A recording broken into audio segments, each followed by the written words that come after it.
Assalamualaikum warahmatullahi wabarakatuh. Perkenalkan, nama saya Najla Sapriani, mahasiswi Prodi Manajemen dengan NIM 1123-11001, kelas MA 23C17 dengan dosen pengampu Pak Jijen Jitias Wirastomo, Sarjana Sosial MMDBA. Di sini saya akan menjelaskan bagaimana langkah awal untuk membuka toko online yang sukses. Semoga bermanfaat.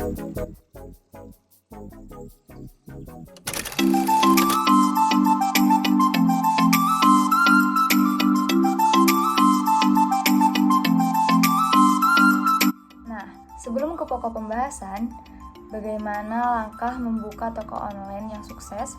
Di sini kita harus mengetahui dahulu bagaimana cara menjalankan bisnis online. Di sini ada 5 step online bisa berjalan dengan rapi, yang dimana ada ide, marketing, produk, sampai perintilan, inventory, karyawan, finance, dan semua toolsnya itu udah ada dan banyak yang gratis. Tinggal bagaimana kitanya, mau jalanin atau enggak. Dan saya akan menjelaskannya dengan singkat mungkin, agar bisa langsung praktek, mulai dari ide nol sampai bisnisnya bisa beroperasional. Dan mungkin bisa mencapai puluhan juta omsetnya, atau bahkan ratusan juta. Tapi harus kita ingat, bisnis online gak bakal berjalan kalau kitanya gak ada kemauan buat mulai jalanin. Seperti ada pikiran-pikiran gak tahu mulainya dari mana, modalnya gak ada, modalnya dari mana.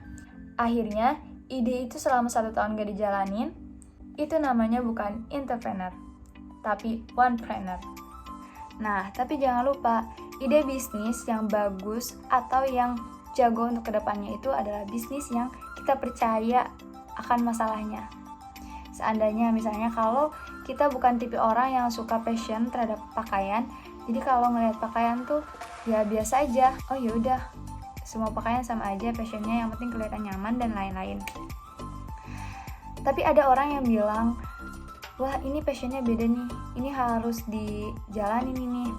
Jadi sarannya itu evaluasi lagi, apakah ini benar-benar ide bisnis yang pengen dijalanin.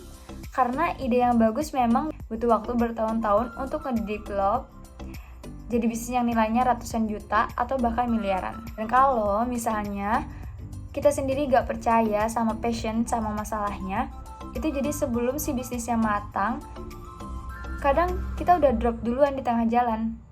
So, kalau udah dievaluasi kira-kira masalahnya di mana, problemnya apa yang mau dicoba di-tackle, dari tadi, semua ide itu mana yang menarik buat kita. Yang harus kita lakuin adalah market research. Market research itu bisa kita lakuin dengan melihat kompetitor. Misalnya, ada nggak ya yang ngejalanin bisnis ini? Ya, walaupun bukan di daerah kita ya, di luar negeri lah, atau bahkan udah dijalanin sama teman kita. Step yang kedua yaitu minimum viable product atau MPV. Bikin produk yang kecil dulu, tapi langsung dijual. Tujuannya apa? Atau targetnya apa? Targetnya yaitu mendapat feedback dari customer atau mendapat feedback dari kita ngeriset. Kan ada 3 aspek tuh, planning bisnis, produk, marketing, operation. Kalau udah di tahap MPV ini, biasanya udah tahu 2 tahap ini, produknya apa, gimana cara marketingnya, gimana cara jualannya, gimana cara sistemnya. Untuk bisnis kecil, sistem itu jangan terlalu ribet. Perlu hire HR lah, perlu hire accountant, dan lain-lain. No, keep it sesimpel mungkin. Karena semua orang tahu, untuk memulai bisnis itu yang penting adalah produk dan bagaimana cara marketingnya. Yang ketiga yaitu siapin infrastruktur. Sistem yang simple, biar bisnis kita bisa beroperasi. Dari digital sampai pencatatan keuangan dan lain-lain. Step keempat itu setelah kita ngelewatin fase bikin sistem, bikin MPV, kita pengen ngegedein bisnis kita kan. Cara gedenya gimana? Ya cari customer lagi. Kita ngegedein bisnis dengan mengulangi proses bikin produk, intro produk, cari customer. Gak perlu pakai yang mahal dulu, pakai dulu free marketing channel, yaitu bikin konten, nawarin ke temen, ngiklanin di sosial media, Instagram, TikTok, Facebook, dan lain sebagainya. Itu cukup banget buat bisa dapetin omset yang lumayan. Menurut saya, semua yang dibutuhin untuk memulai bisnis itu semuanya sudah ada di internet. Yang penting kita mau mulai dan gimana cara grow-nya.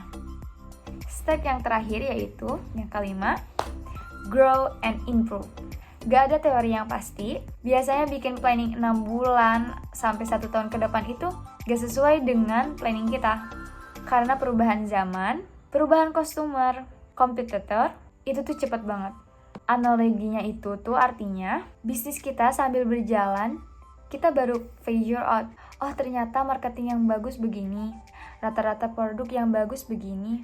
Kita cek terus performance bisnis kita bisa lihat nih, keuangan kita gimana, sehat atau enggak, apakah kita perlu naikin harga produknya, apakah produk kita terlalu mahal, inventory kita gimana, barang-barang apa aja yang bagus, barang-barang apa yang gak kejual, dan itu harus setiap bulan, bahkan setiap minggu kita pelajari. At the end, dengan grow-nya bisnis, timnya juga bisa grow. Kita bisa hire orang lagi, sampai di tahap bisnisnya bisa autopilot. Itu sih harapan banyaknya pembisnis yang baru memulai. Konklusinya apa? Konklusinya, jangan jadi onepreneur. Mulai dari modal kecil dan coba aja jualan dulu, pakai platform-platform gratis, pre-marketing channel, bikin konten, tentunya kontennya harus menarik.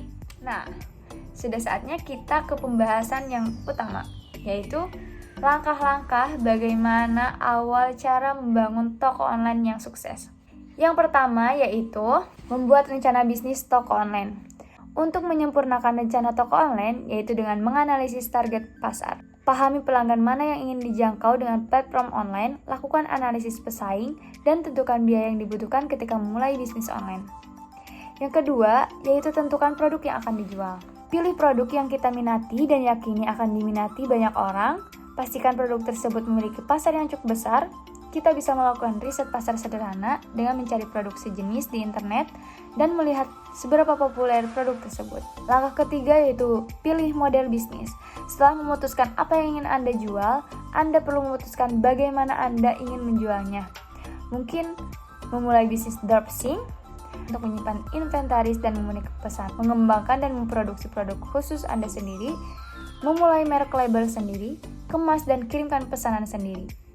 Mulailah dengan memikirkan jumlah waktu yang ingin diinvestasikan dalam usaha online. Berapa banyak ruang yang dimiliki atau yang ingin diperoleh untuk menyimpan inventaris. Langkah keempat yaitu pilih platform e-commerce. Toko online tidak hanya untuk orang yang paham teknologi.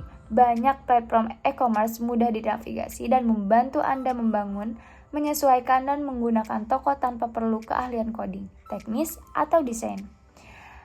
Kita bisa memilih platform marketplace seperti Bukalapak, Shopee, dan yang lainnya sebagai tempat memulai bisnis online. Selain itu, juga bisa membuat website toko online. Caranya dengan membeli nama domain dan web hosting yang terhubung dengan WordPress sebagai platform dasar toko online. Yang kelima, yaitu mengatur desain toko online. Penting untuk membuat situs web yang mencerminkan merek. Apakah pengecer, pemilik restoran, atau penyedia layanan profesional. Desain toko harus menampilkan merek, menunjukkan produk unggulan, dan dapat melibatkan calon pelanggan. Langkah yang keenam yaitu update foto produk. Foto produk adalah salah satu hal pertama yang dilihat pelanggan saat mereka mengunjungi toko online. Jadi, foto berkualitas tinggi di situs web sangatlah penting. Langkah yang ketujuh yaitu hubungkan toko online dengan media sosial bisnis Anda. Jika ingin memperluas jangkauan toko online, integrasikan toko dengan platform media sosial. Pelanggan berbelanja dan melakukan pembelian melalui saluran media sosial, sehingga menghadirkan produk di platform sosial dapat meningkatkan exposure, kesadaran merek, dan penjualan. Langkah yang ke-8 yaitu menyiapkan metode pembayaran dan checkout yang aman. Karena banyak pelanggan lebih suka membayar secara digital. Pilihan metode pembayaran digital dapat meningkatkan peluang untuk melakukan penjualan online. Juga bisa memberi pelanggan opsi untuk membayar dengan via transfer bank, COD, dan pay later. Langkah ke-9 yaitu atur metode pengiriman. Jika ingin menjual barang fisik dari toko online, pelanggan membutuhkan metode pengiriman barang yang mereka beli. Untuk itu, sebaiknya atur area pengiriman dan tarif toko online untuk menunjukkan lokasi tujuan pengiriman dan berapa biaya pengiriman barang. Langkah yang terakhir yaitu buat rencana pemasaran. Rencana pemasaran membantu untuk mengembangkan toko online. Alat seperti pemasaran email membantu terlibat dan berinteraksi dengan pelanggan.